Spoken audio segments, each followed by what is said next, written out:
Good evening. This is the Channel 1 News from Moscow. We can probably expect the greatest difficulties in the next 3 months. This was the topic of discussion today in the Russian Supreme Soviet. The Parliament adopted a law for the Russian Federation on the budget system for the first quarter of this year. The government is allowed to spend 420.5 billion rubles.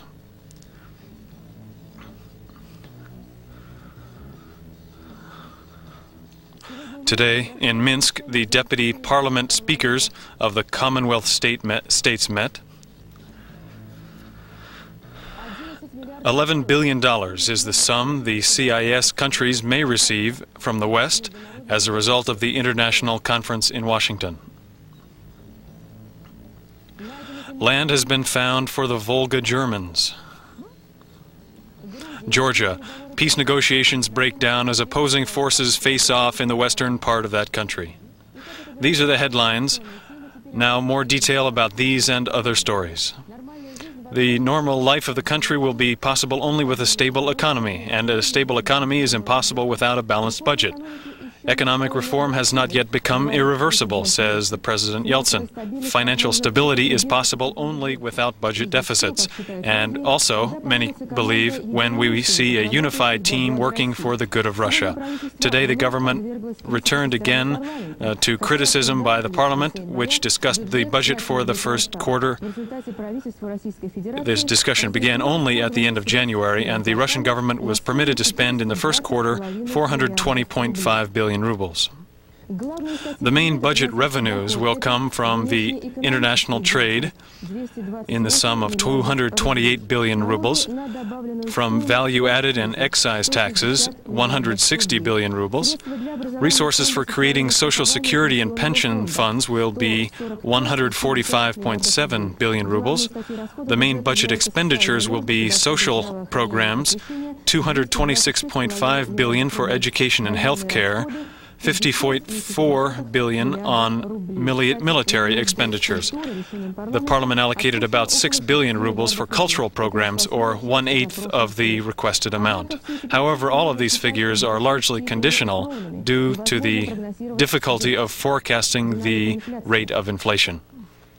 The debates on the budget began before the morning session in the lobby.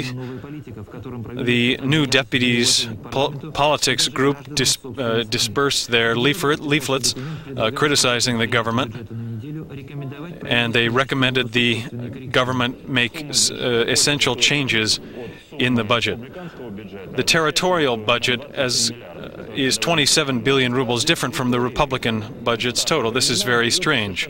As was the case before, the central government is attempting to regulate. The government very much wants to make the regional governments come to here and ask for money. The central government does not want the republics, the regions, to live independently. What do you think about the fear that military forces will react against the reduction by 7 times in spending on them? This is explained by the decrease in arms purchases and the closing of several military facilities. Other factories will work at minimal capacity. The positive side of the proposed budget for the first quarter consists in the fact that for the first time, 63% of the budget will be spent on social needs, social purposes. At the same time, Russian Vice Premier Yegor Gaider believes that reforms are proceeding in accordance with our plans. The greatest threat to economic reform, he believes, is disruption of coal and metal deliveries to enterprises and the possible social upheavals resulting from them, Gaidar said in an interview to Komsomol Pravda.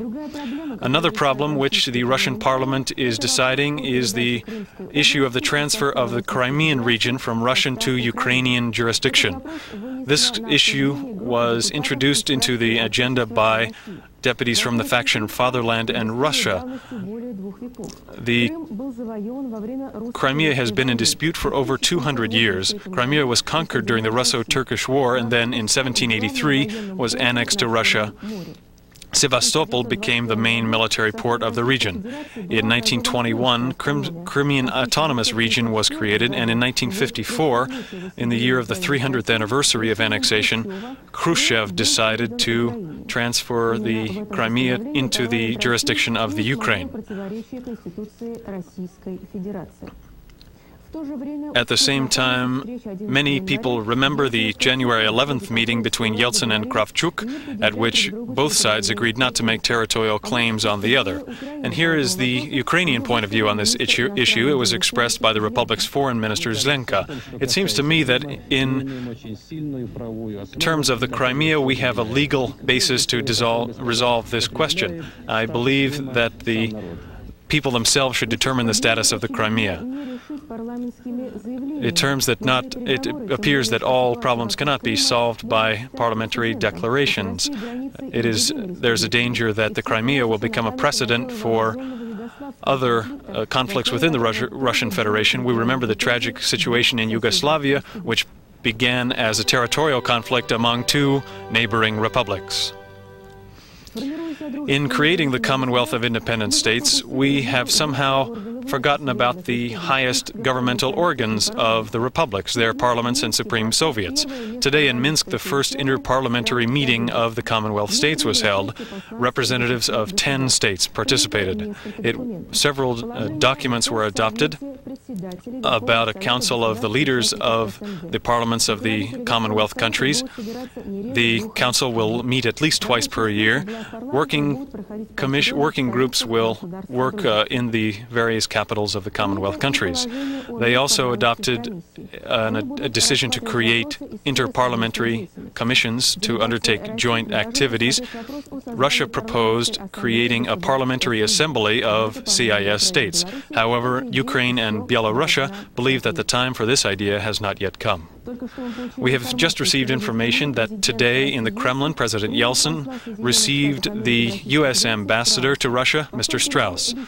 The ambassador relayed a personal message from the U.S. president expressing the desire of the American government to organize a so-called airlift to Russia to provide food and other aid to Russia and the other republics.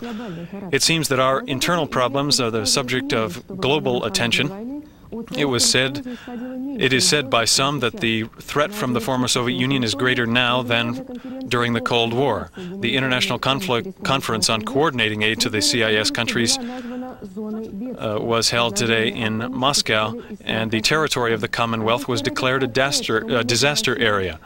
The 47 countries participating in the countries, according to Reuters, will agree to provide aid and credit in the amount of $11 billion to the Commonwealth. There was a press conference at the U.S. State Department today at which the results of the 47-country conference were announced. They discussed aid to the newly forming governments of the former Union.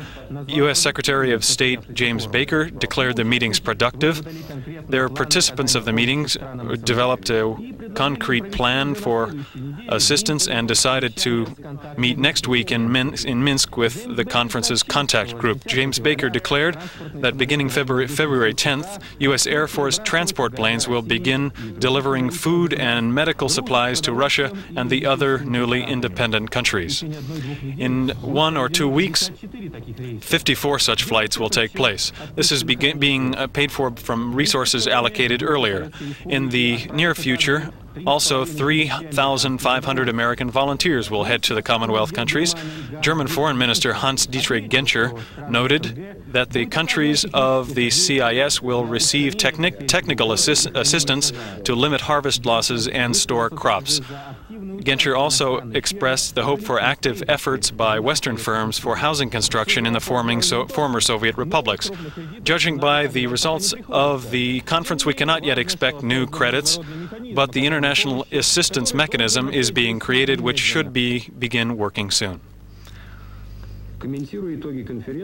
Commenting on the results of the meeting, the New York Times says that the amount of humanitarian aid promised to the former Soviet Union is small, but the gesture itself is important, as the newspaper adds, because it gives the citizens of the Republic the belief that the West is with them. They agreed at this conference to create an international ruble stabilization fund, but not immediately. Moreover, a working group was formed by the conference to coordinate efforts of the world community in 5 areas: medicine, food, energy, housing construction, and technical assistance. Americans and their allies are now waiting for us to take decisive action, including the creation of market structures and the accompanying legislation, sharp reductions in the nuclear arsenal, and rational measures in relations with one another. The conference is over, but the serious crisis between Russia and the Ukraine over Crimea remains. If it becomes a new Nagorno-Karabakh, then we can expect not assistance, but a quarantine. Speaking at the conference, U.S. Secretary of State James Baker said that if all of this were taking place in conditions of war, then the West could christen this operation Hope that we survive.